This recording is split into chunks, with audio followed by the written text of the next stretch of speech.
அசத்தலான பேச்சாளராக anchoring and public speaking பயிற்சி பட்டறை ஜூலை 9 முதல் நேரடி மற்றும் இணைய வழி வகுப்புகள். தொடர்புக்கு 7338824242. And the primary purpose of my visit was to attend the Quad Foreign Ministers meeting. And I obviously, in addition to the meeting itself, I met bilaterally with my counterparts, Secretary Rubio, Foreign Minister Penny Wong, and Foreign Minister Takeshi Iwaya. I also had separate meetings with the Secretary of Defense, Pete Hegseth, and with the Secretary of Energy, Chris Wright, yesterday. So let me start with the Quad, because as I said, that was the main purpose. The meeting which we had was a much longer and a much more detailed one than we had in January, which actually happened to be the first day that Secretary Rubio had taken office. And all the Quad ministers, I think we all agreed strongly that our goal in the Quad was to strengthen strategic stability in the Indo-Pacific. And this meeting, the discussions were largely devoted to enhancing delivery on various initiatives and projects. As is the practice on such occasions, we had a very open, very freewheeling discussion on regional issues of the Indo-Pacific. A lot of that was a granular analysis of different situations, different issues of the Indo-Pacific itself. But again, in the light of recent developments, it was natural that we also spend some time discussing the Israel-Iran conflict, also what the US had done in Iran.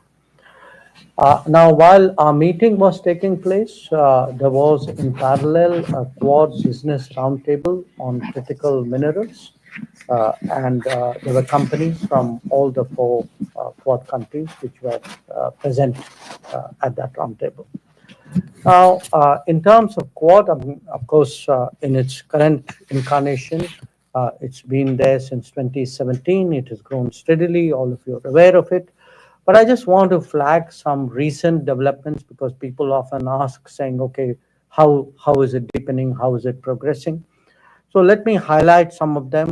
One, we launched the Quad Critical Minerals Initiative, and this would be focused particularly on the mineral recovery, which is very important for all of us. Second, there's the Quad Indo-Pacific Logistics Network. That was launched earlier in the year, and we decided it will hold its first field training exercise fairly soon. It had held its tabletop exercise in May. Then there is the Quad at Sea Ship Observer Mission. This involves our Coast Guards, and that's recently launched from Palau to Guam. So we recognize that as an important step in Coast Guard cooperation. Then there is a maritime legal dialogue at the expert level, which will be held in India, right? It will be virtual, sir. Achha, it's virtual, okay, later this month. Then we took some steps to expand the Indo-Pacific Partnership on Maritime Domain Awareness through our Gurugram Fusion Center. Also Maitri workshop, which will allow us to assess capability gaps and build maritime capacity. There will be a Quad Ports of the Future Partnership Conference, which will focus on resilient ports and shipbuilding.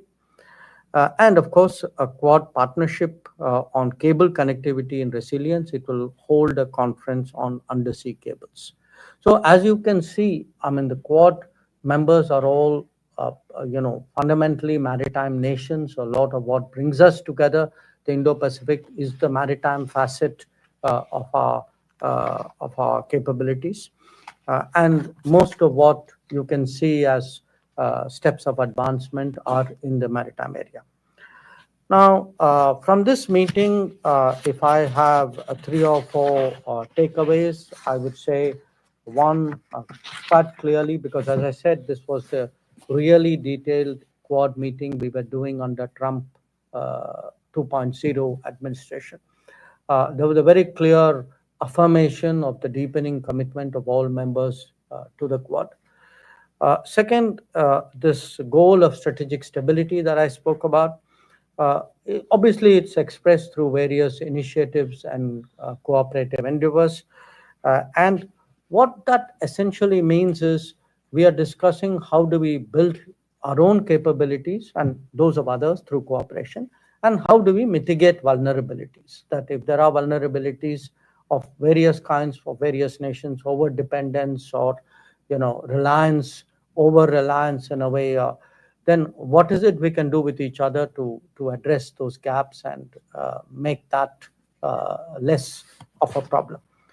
The Quad architecture has been, because Quad has grown in the last 8 years in a sort of very organic fashion. So every time there's a meeting, there are new ideas, something is set up, there's a discussion, some project is done, some new cooperation is started. So the feeling was, look, it's got a bit messy, so let's streamline it into 4 clear streams. And those 4 clear streams were maritime and transnational security, economic prosperity and security, critical and emerging technologies, and humanitarian assistance, and I think emergency response. We also expect to hold the Quad Summit in India later this year. And we had a useful discussion about preparing for that. There was, we tabled some ideas, so did others. We had a discussion. Obviously, those ideas have to take form before I'm in a position to share that with you. So that was, the sum and substance of what happened on the Quad side. In terms of my bilateral meetings, I had a good session with Secretary Rubio. And we essentially did a stock taking of the last 6 months, and what do we do to go, look ahead.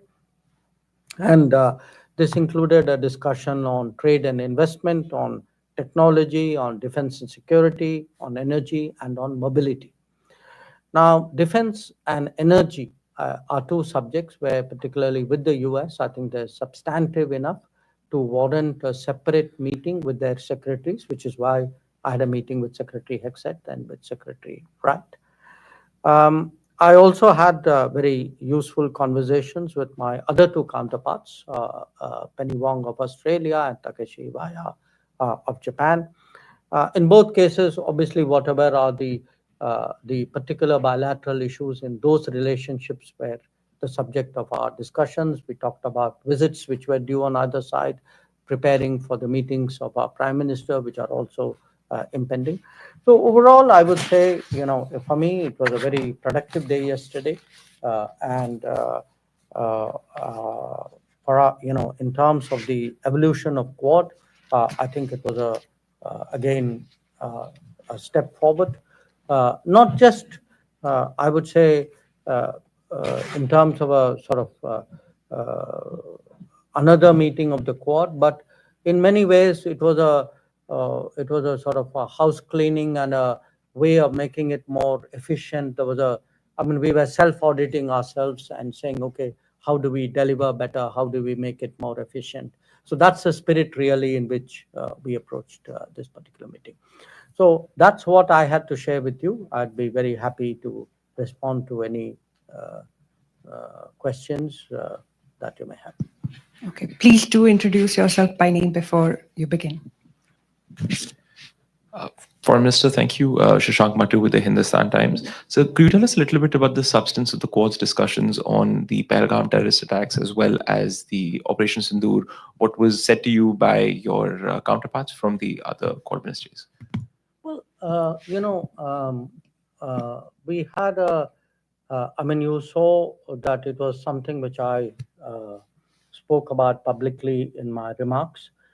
It's also reflected in the joint statement of the Quad Foreign Ministers meeting. And essentially, with each of my counterparts, I had shared with them this sense that, look, the nature of the terrorist challenge, the fact that we have confronted it really over multiple decades, and that we are very resolved today to respond to it very firmly, and that we have the right to defend ourselves. I think that's something which not just Quad partners, but I think many other countries. I was in Europe. You had a lot of countries recognizing that. But what is important for us in the Quad statement, as also the statement which the Security Council had issued on April 25, is that the perpetrators of terrorism must be held accountable. They must be brought to justice. And that's important because we then have to communicate to the world that what we did during, on 7th May, the objective of Operation Sindoor is that if there are attacks, if there are terrorist attacks, we will act against the perpetrators, the supporters, the financiers, the enablers. So that message, I think, was conveyed with great clarity. Minister Saurabh Shukla, I represent News Mobile. I also represent Prasar Bharati and consulting editor of the Republic TV. Minister, Prime Minister Narendra Modi took a bold step post Pahalgam and etched a new strategic doctrine of India. There are reports even now that there are Pakistan-based terror groups which are continuing to plot terror attacks against India. There are groups which are active, which are openly seen, their leaders openly seen. What happens if there is another terror attack on India which is directed from Pakistan or financed by Pakistan? Look, nobody is going to answer that in the hypothetical manner in which you posed it. I think what we have to what we have communicated very clearly is we mean it when we say there is zero tolerance for terrorism. Now, and we also, if you look back at Prime Minister's address to the nation after the cessation of firing on 10th of May, there were some very clear messages which came out of that. So it's really for the terrorist groupings and for their sponsors to absorb and to reflect on those messages. Now, I don't think we are going to spell out if this happens, we will do that. I mean, no government does that. Thanks, Neha. Yeah, good to have you back in DC. Yashwant Raj from Daily Bhaskar. My question is again on Pakistan and etc. But I refer to your bilateral with Secretary Rubio. Did U.S. insistence on having played a role in ending the conflict, did that come up? I mean, the president has continued to claim credit for it. I mean, now people have lost count of how many times he's done that. And did that come up? I mean, because there has been some irritation from our side, or India's side on this. No, that issue did not come up.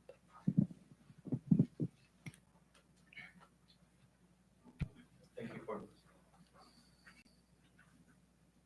It's working. It's working? Yeah. Thank you, Foreign Minister. This is Vishnu from South Asian Herald. How do you assess the overall impact of the recent all-party delegations that returned to India? And have they contributed meaningfully in shaping global consensus on India's policy on zero tolerance and to defend its people against terrorism? And the second one regarding Quad, you mentioned yesterday that Quad has made substantial progress in areas such as maritime cooperation, logistics, education, and political coordination. Are there still any outstanding issues or concerns that India is currently discussing with its Quad partners ahead of the New Delhi summit? Thank you. Well, I have spoken about the all-party delegations in India, and let me again reaffirm that we have, we very much value and appreciate what they did. I think when I look at the engagements they had, the conversations, the impact that they had, it's it's very good for a country. It really serves our national interest. When you have a broad-based set of people who speak with one voice abroad, it conveys a strong message of national unity. It underlines a certain seriousness about responding to terrorism. As a democracy, I think it does, in many ways, does credit to us that you have leaders. I mean, whether you talk of Shashi Tharoor or whether you talk of Supriya Sule or Kanimari Ji, or, I can give you the list, or indeed leaders from the ruling party, Ravishankar Prasad Ji or Jay Panda, Sanjay Jha, who's part of the NDA coalition, or Shinde. Look, all of them, and again, if you look at the members, you had a diversity of people, and you had many people again who have some earlier association with foreign affairs. Salman Khurshid, Anand Sharma, people like Ghulam Nabi Azad, who are well known in many ways. So what it did, and you had some ambassadors as well, former ambassadors. So if you look at the entirety of that initiative, I think when you had a set of people with a track record, with that diversity, you actually saw the political pluralism of India come together on an important issue and send a strong unified message. And I think that was something really great, and it's something which, I mean, quite apart from being a minister, honestly, as a person, as a Indian citizen, I applaud that. On the Quad issue, look, what happened, the way Quad has worked, we started, it's a very, in some ways, a unique organization. It doesn't have a legal formal framework. It is not, there's no document that countries signed up to. So what has happened from the start is we met, it was very comfortable, there was a certain commonality of purpose, there was a common ground which we were covering, there was a convergence of interest which drove us. And every time we have met, and in between meetings, our officials keep talking to each other, we have built up an agenda. And so when you ask me, if you've done this, what remains to be done? Well, there's a universe of things remaining to be done, because it is not like there's a limit. It's not like we have 10 tasks and we have done 5. I think the more we develop the Quad, many more possibilities really would open up. And sometimes the possibilities would reflect the need of the day. I would say 5 years ago, maybe undersea cables was not such a big deal. Today it is. Critical minerals was not in people's lexicon. It now is very dominant. So issues will pop up. New priorities will emerge. Sometimes old ones which were not addressed will also be looked at. So you, in that sense, I mean, in a good way, you make it up as you go along. You are very open-ended. We welcome any suggestion which any member has, or even which somebody else may give us, and build up an agenda on that basis. And that's the way we've actually built up the Quad, and I'm sure that's the way we'll continue to do that. Thank you, Mr. Minister. Reena Bhardwaj, ANI. The Quad members also expressed concern about the South China Sea. I'm wondering if you have anything to add on or share something on in terms of the conversations. And the US also plans 500% tariffs on import of on Russian oil. I'm wondering if there were any discussions. You're talking of the Lindsay, Senator That is Graham's. correct. So if there are any discussions on that front too. Well, on South China Sea, we had, I mean, there was some discussion because, as you know, that is an issue of great concern, not just to Quad members, obviously to Quad members because we are all maritime, but to the region and in many ways to the world as a whole. And a lot of the issue is really issues pertaining to UNCLOS, and there's been a tribunal verdict there. And the issue is to find a sort of a solution to the disputes which are there pertaining to that. And obviously the Quad members all have a shared interest, because for us it's a very important international waterway. So how to ensure that it stays calm and free of conflict is something which is a common priority. Regarding Senator Lindsey Graham's bill, well, obviously, any development, but which is happening in the U.S. Congress is of interest to us if it impacts our interest or could impact our interest. So we have been in touch with Senator Graham. The embassy, the ambassador has been in touch. I think our concerns and our interests on energy security have been made conversant to him. So we'll then have to cross that bridge when we come to it, if we come to it. Sir, thank you for doing this all. As you have mentioned during this bilateral meeting with your US counterpart, you have discussed so many wide range of topics.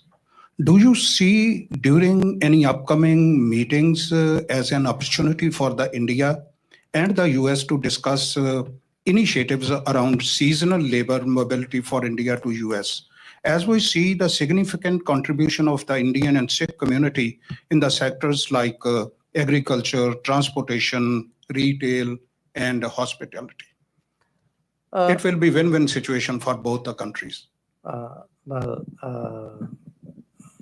I note that you have that point of view. But I would say on my visit, obviously that specific issue did not come up. But I did raise the question of, more efficient and smooth issue of visas, because I think that is a public concern in India. And as a minister, I obviously reflect the concerns of my country when I come to the United States. So I did raise that issue. But on the particular aspect that you mentioned, no, that did not come up for discussion.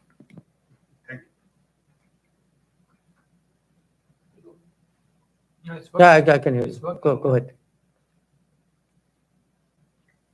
Hello, I'm Anil Takarkar from Pudari newspaper and Pudari TV news channel from India. Sir, so can you elaborate on India's approach to balancing its strategic partnership within the Quad while maintaining its independence foreign policy stance, especially with the summit being hosted in India this year? Well, I don't see any contradiction there. So the question for me of balancing it doesn't arise. I mean, Quad is, to my mind, a platform, a grouping that actually reaffirms our strategic autonomy. I mean, what does that mean at the end of the day? It means we are a independent power, a large, independent, increasingly influential country, a growing economy. We have our interests. We want the right to make decisions based on our own judgment and our own interests. And definitely for us, membership of Quad serves that purpose. It is an expression of that very concept. No. Seema Sirogi, Economic Times, Mr. Minister. Yes, on. We can.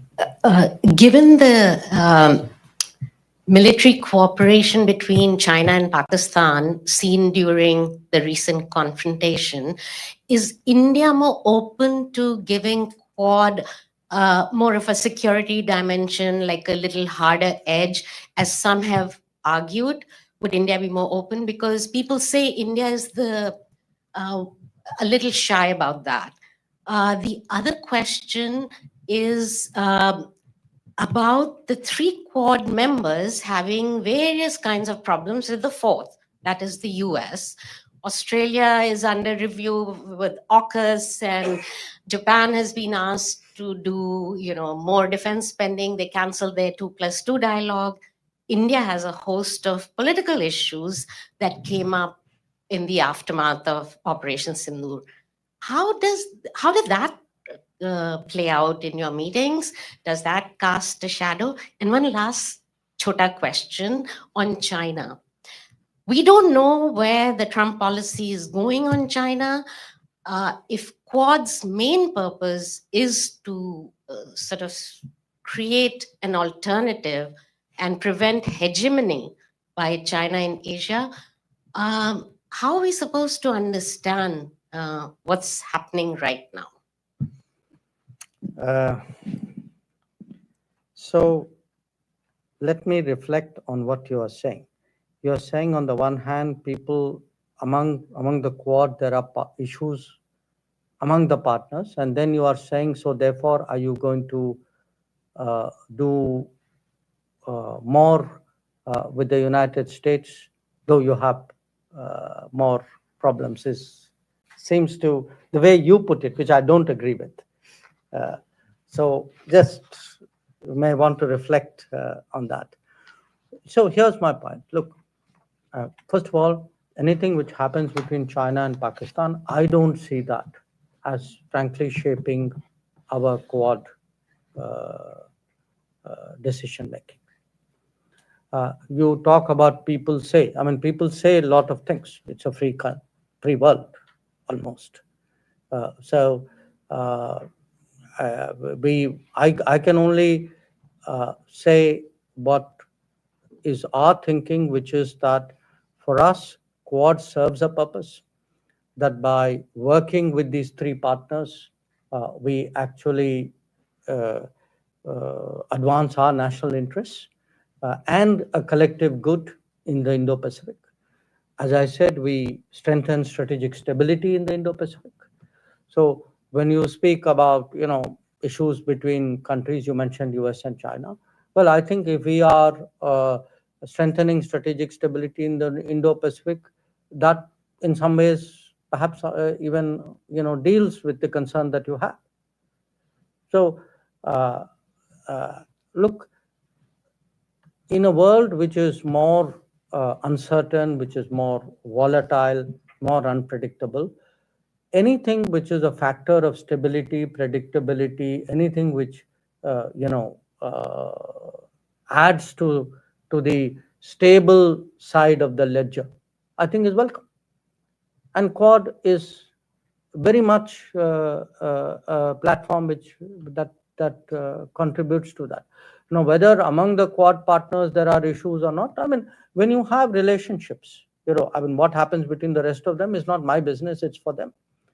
I mean, I can only speak for myself. I mean, when you have big relationships with countries, the relationships will not be free of issues. I think the strength of a relationship is not its freedom from problems. It is the ability to address those problems and then keep that trend going positively. And I would, definitely make the case with the United States that has been so, that over successive administrations, and it's not like we've not had problems with the earlier ones, but we have been constantly able to address those issues and move forward. So the answer to uncertain, predictable world is not to say, okay, so you should tie yourselves closely to this policy or to that country or take a knee-jerk response one way or the other. That's not the way strategic decisions are made.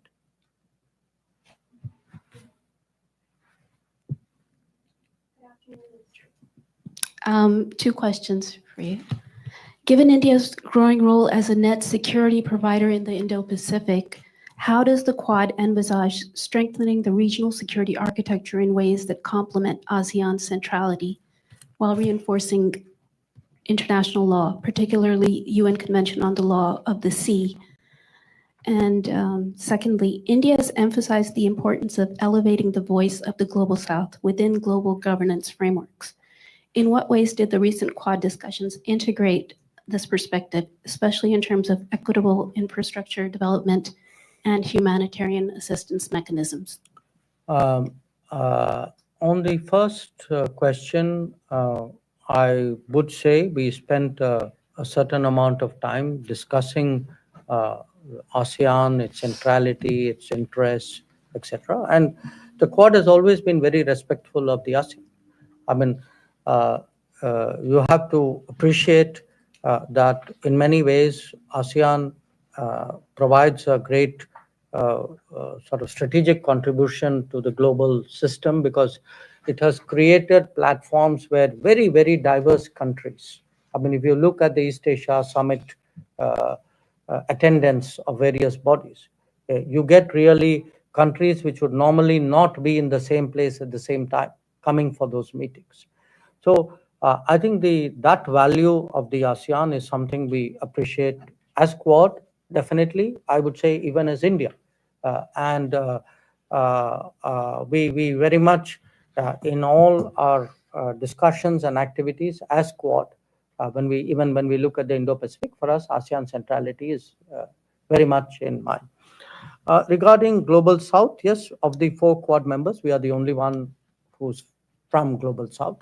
But the Indo-Pacific itself has nations of the Global South. So a lot of our discussions, we are in many ways able to convey the sentiments and the thinking of the Global South. I mean, because we are from it, perhaps much more effectively than others who are not from it.